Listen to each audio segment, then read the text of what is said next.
Cuando hablamos del calentamiento global, nos referimos al calentamiento a largo plazo del planeta. La temperatura global muestra un aumento desde principios del siglo XX y sobre todo desde finales de la década del 1970.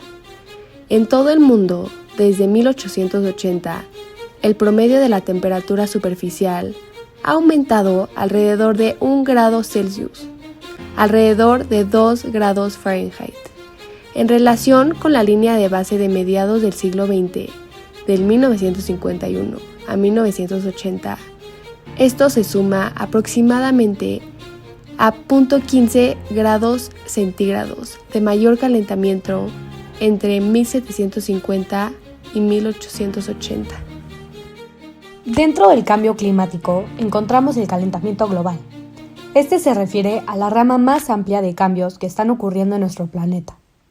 Estos incluyen el aumento del nivel del mar, la reducción de los glaciares de las montañas, la aceleración del derretimiento del hielo en Groenlandia, la Antártica y el Ártico, y cambios en los tiempos de floración de flores y plantas. Todas estas son consecuencias del calentamiento global, a causa de combustibles fósiles y los seres humanos que emiten gases que atrapan el calor en el aire.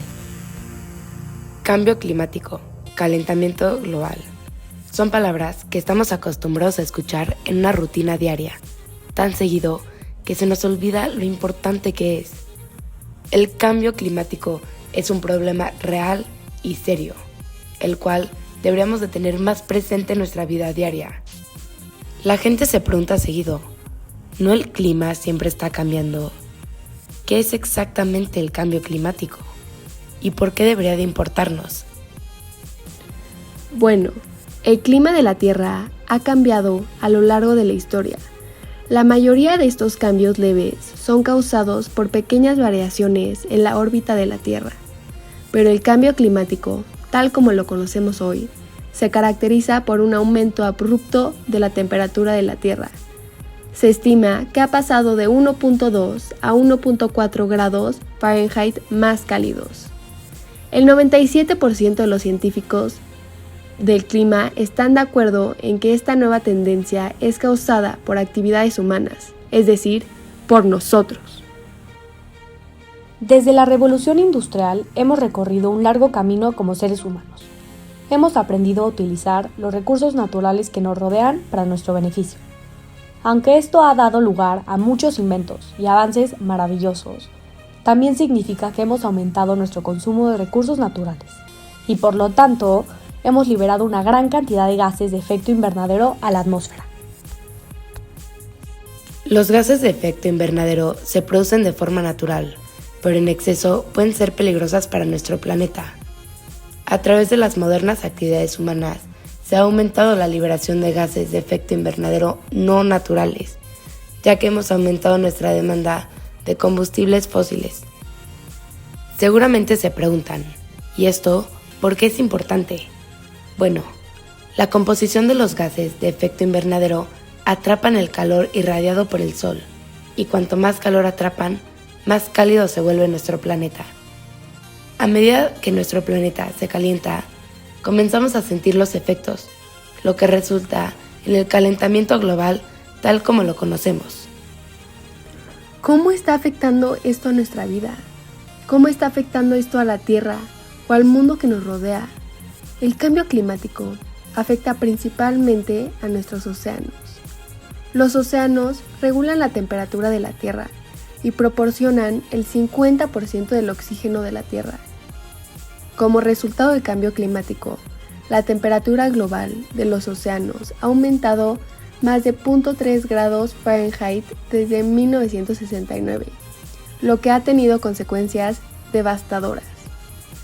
Una consecuencia es el efecto que tiene sobre la vida en el mar, a través de la acidificación de los océanos, un efecto directo del aumento del CO2 disuelto.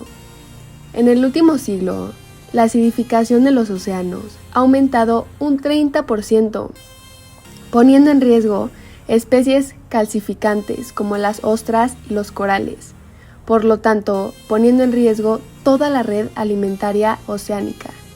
Al mismo tiempo, afecta a los 1.500 millones de personas que dependen del océano como su principal fuente de proteína. Los cambios climáticos también provocaron un aumento del nivel del mar. En el último siglo, el nivel del mar ha aumentado 6.7 pulgadas, pero el tanto por ciento de la última década casi se ha duplicado el nivel del mar, porque a medida que el océano se calienta, aumenta en volumen. Además de eso, los glaciares y las capas de hielo se están derritiendo.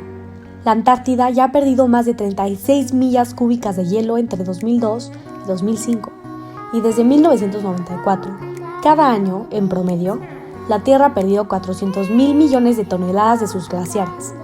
Esto es como un cubo de hielo de 7,5 kilómetros que se derrite y fluye hacia el mar. Cuando todo ese hielo se derrite, llena nuestros océanos. Y al igual que cuando se llena una bañera, las orillas no pueden contener toda esa agua y las regiones costeras se inundan. Los signos preocupantes del cambio climático han aumentado. Podemos ver eventos climáticos extremos, desastres naturales como inundaciones, tornados y olas de calor mortales.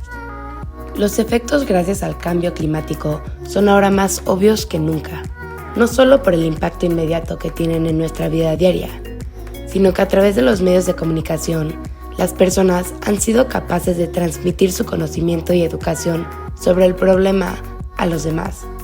Han sido capaces de informarnos sobre situaciones activas, sensibilizarnos y aportar soluciones. Aunque las consecuencias del cambio climático pueden amenazar el planeta, los científicos todavía creen que hay cosas que podemos hacer a nivel personal para ayudar. Incluso en estos tiempos de cuarentena podemos marcar la diferencia. Recicla y reutiliza cosas. Por la situación en la que nos encontramos, llevamos puesto un cubrebocas que la mayoría de veces es desechable. Eso tiene un gran impacto en la basura que estamos generando y hay una alternativa. El usar un tapabocas hecho de tela que lo puedas reusar hace toda la diferencia. Camine o use el transporte público para ir al trabajo. Apaga tus aparatos electrónicos cuando no los estés usando. El quedarse en casa hace que la gente tenga tiempo de ocio y utilice más sus celulares. Eso requiere más energía. Hay que aprender a usar ese tiempo de ocio para cosas productivas. Come menos carne. También trata de comer más verduras y alimentos cultivados localmente. Y por último, pero no menos importante, difundan sus conocimientos y preocupaciones sobre el cambio climático con los demás. Aquí tenemos un gran ejemplo de qué hacer con nuestro tiempo libre. Hay que llenarnos de información sobre este problema, darnos cuenta de lo importante que es y ser conscientes para poder tomar acción. Cuando se trata del cambio climático, la principal conclusión es que es un problema real, pero aunque seamos parte de la causa, también podemos ser parte de la solución.